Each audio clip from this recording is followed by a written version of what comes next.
Hello， 各位好，我是 Revision Lab 修真手的阿修，歡迎來到我的頻道。如果你是第一次看我們影片，記得先點擊下方訂閱按鈕，再打開旁邊小鈴鐺，這樣每次有新影片，你都會第一時間收到通知。也幫我按個讚，讓 YouTube 知道你喜歡這種類型的內容。謝謝大家。我們現在正式開始。好，我們今天來聊聊 AI。我想現在大家對 AI 應該都不陌生了，甚至可以說是每天都在用。但今天我們要談的，遠遠超過你以為的那些聊天機器人。AI 的這場戰爭已經從企業的會議室一路打到了全球地緣政治的棋盤上。所以我想先問大家一個問題：你現在每天在用的 AI， 跟你心裡想象中 AI 的那個終極樣貌是一樣的嗎？很多人可能覺得 AI 不就是個幫我寫寫報告、整理資料的工具嗎？但如果我告訴你，這只是冰山露出水面的一小角， AI 真正的戰場正在你看不到的地方激烈的上演着，你會怎麼想呢？ OK， 我們今天會用一個由小放大的結構來拆解這個主題。首先，我們會來看看 AI 現在早就已經不是聊天機器人了。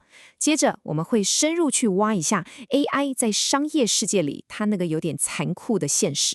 然後，我們會展望 AI 的下一步，一個叫做代理人的時代。再來，我們會把視角拉到最高，來分析美中之間這場新的 AI 冷戰。最後，回到我們每個人身上，看看這一切到底會怎麼塑造我們的未来。好，第一部分。AI 早就不是那個只會你問我答的聊天機器人了。你可能覺得 AI 行銷啊，不就是幫忙下下廣告、寫寫文案？但現在有一個概念正在徹底顛覆這個想法，它叫做行銷超級智慧。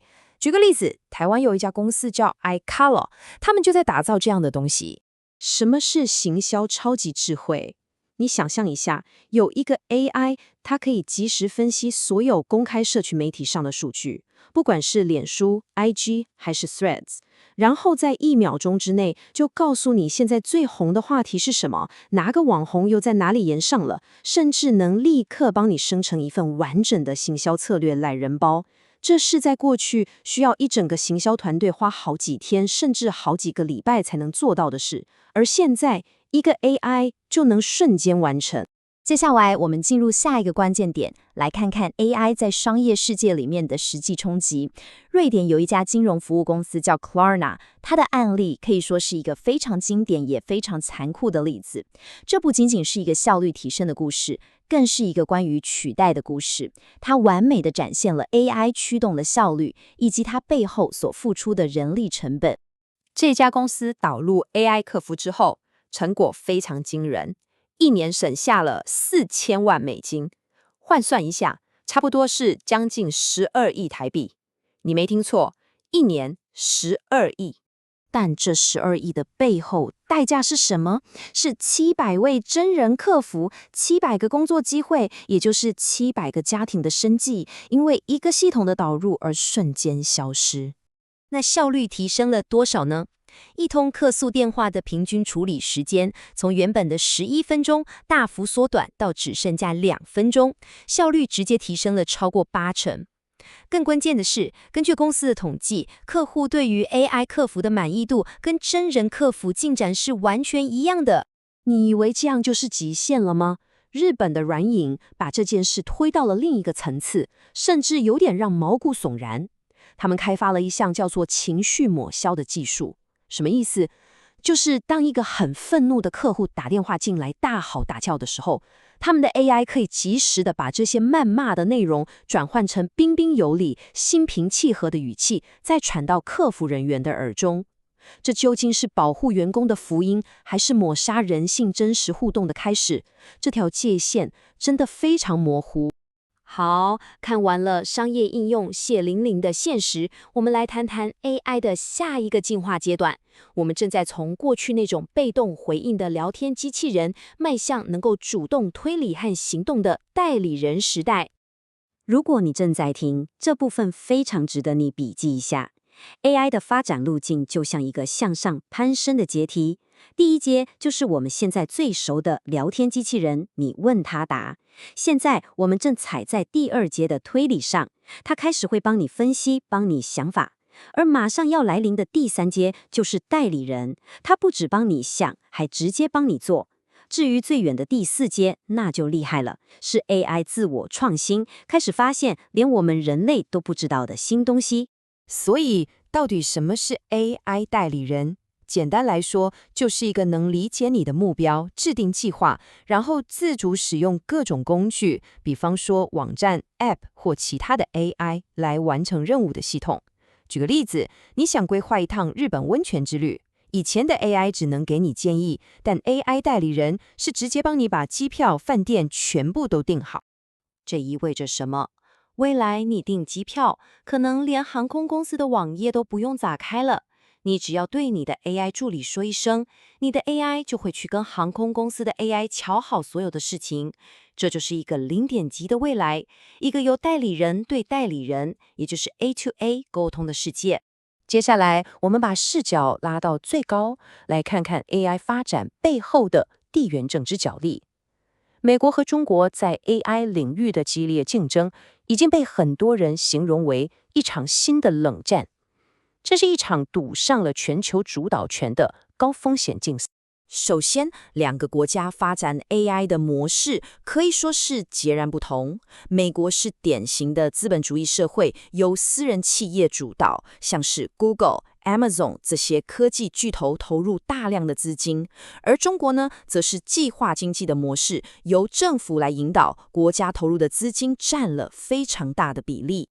如果我們來比較兩國在 AI 領域的年度投資，預計到2025年，美國的投資額大概會是1400億美金，而中國則是900億美金。這告訴我們，雖然賬面上美國的錢比較多，但中國是用舉國之力在追趕，這個加速度是非常可怕的。但如果我們不看錢，改看腦力的產出，也就是學術論文的數量，情況就完全反過來了。早在2022年，中國發表的 AI 相關論文數量就已經正式超車美國了。這代表什麼？這代表在最基礎的科研動能上，中國已經展現出領先的態勢。在這場神仙打架的競賽中，台灣的角色是什麼？我們不是觀眾，我們是那個提供武器的軍火庫。因為全球超過90%的頂級晶片都來自台灣，這也意味着台灣就像是這場 AI 冷戰中的軍事要地。